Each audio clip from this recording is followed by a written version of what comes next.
میرا خیال تھا کہ شاید وہ اپنی تقریر میں اس کا ذکر نہیں کریں گی، اس دفعہ تھوڑا سا محتاط رویہ اختیار کریں گی، لیکن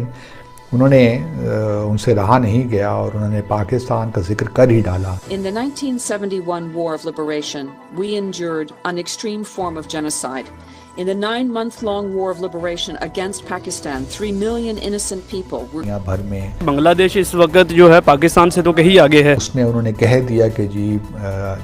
3 million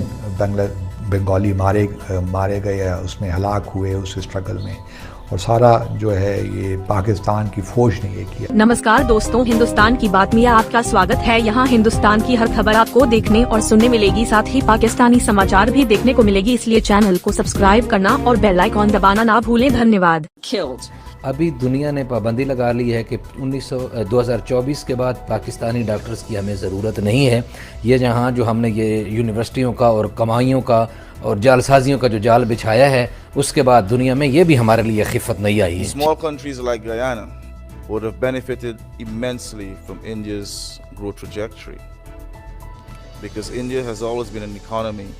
that focused on human development. جو ہے کووڈ-19 میں کس طرح ویکسینز پہنچائیں، وزیر اعظم ہے شیخ حسینہ، انہوں نے UNGA سیشن سے خطاب کیا اور اپنے خطاب میں انہوں نے بتایا کہ بنگلہ دیش کس طرح کوشش کر رہا ہے مختلف ایریاز میں، اور کس طرح پاورٹی کے خلاف ایک جنگ کر رہا ہے، کلائمیٹ چینجز کی بھی انہوں نے بات کی۔ لیکن دیکھتا میں یہی ہوں کہ شیخ حسینہ ایک پولیٹیشین تو ہیں، لیکن ایک بس بعض لوگ ایوالو ہوتے ہیں اور وہ اسٹیٹس مین یا اسٹیٹس وومن بن جاتے ہیں، لیکن مجھے لگتا نہیں ہے، کیونکہ شیخ حسینہ صاحبہ نے تقریر بڑے اچھے انداز سے کی، لیکن جب انہوں نے، اور میرا خیال تھا کہ شاید وہ اپنی تقریر میں اس کا ذکر نہیں کریں گی، اس دفعہ تھوڑا سا محتاط رویہ اختیار کریں گی، لیکن انہوں نے ان سے رہا نہیں گیا اور انہوں نے پاکستان کا ذکر کر ہی ڈالا، اور جو ان کی سو کالڈ یا جو بھی آپ کہہ لیجئے فریڈم اسٹرگل تھی یا لبریشن اسٹرگل تھی، اس میں انہوں نے کہہ دیا کہ جی 3 ملین بنگالی مارے گئے، اس میں ہلاک ہوئے اس اسٹرگل میں، اور سارا جو ہے یہ پاکستان کی فوج نے یہ کیا۔ تو اس کا مجھے نہیں سمجھ آتی کہ کیوں شیخ حسینہ اس سے جو ہے اس تاریخ کے اس ورق کو کیوں الٹا نہیں سکتی، پلٹ نہیں سکتی۔ ایک سول وار ہوئی، اس میں دونوں طرف سے زیادتیاں ہوئی ہیں، اور جس کا پریزیڈنٹ مشرف جب بنگلہ دیش گئی بھی تھے 2005 میں، انہوں نے ریگریٹ بھی کیا تھا، لیکن شیخ حسینہ انسسٹ کر رہی ہیں کہ جی پاکستان کو فارملی اپولوجائز کرنا چاہیے۔ اب جب تک، اور یہ بھی بات سامنے رہے کہ 8 یا 10 اپریل 1974 کا جو ٹرائی پارٹائٹ ایگریمنٹ ہے پاکستان، بنگلہ دیش اور بھارت کا، اس میں جو آرٹیکل 16 ہے وہ بڑا کلیئر ہے کہ ماضی کو بھول کر اب آگے چلیں، لیکن اس کے باوجود بھی پریزیڈنٹ مشرف جب گئے تھے بنگلہ دیش تو انہوں نے ریگریٹ ضرور کیا تھا۔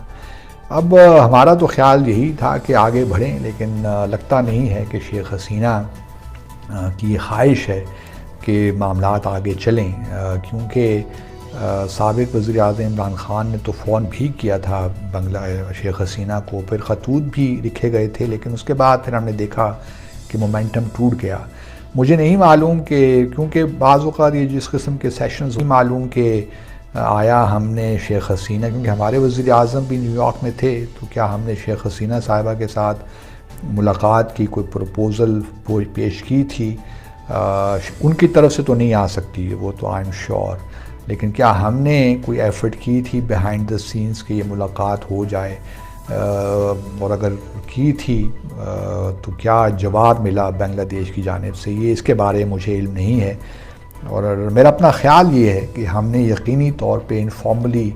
یہ بروچ کیا ہوگا سبجیکٹ ڈھاکہ میں ہمارے ہائی کمشنر نے، لیکن شاید ان کو کوئی اتنا پازیٹیو رسپانس نہیں ملا ہوگا۔ بنگلہ دیش پاکستان سے الگ ہوا، بنگلہ دیش جب سیپریٹ ہوا، آپ کو لگتا ہے اس میں انڈیا کا ہاتھ تھا؟ ڈیفینیٹلی انڈیا کا ہاتھ تھا، تو بنگلہ دیش علیحدہ ہوا تھا نا پاکستان سے۔ میں آپ سے کہوں یہاں سے بھاگ جائیں، نکل جائیں یہاں سے، آپ نکل جائیں گے؟ ایکچولی ریزنز یہ ہیں کہ اس کے پیچھے آپ کو بھی پتہ ہے کہ جس طرح ابھی امپورٹڈ حکومت کے پیچھے سازش تھی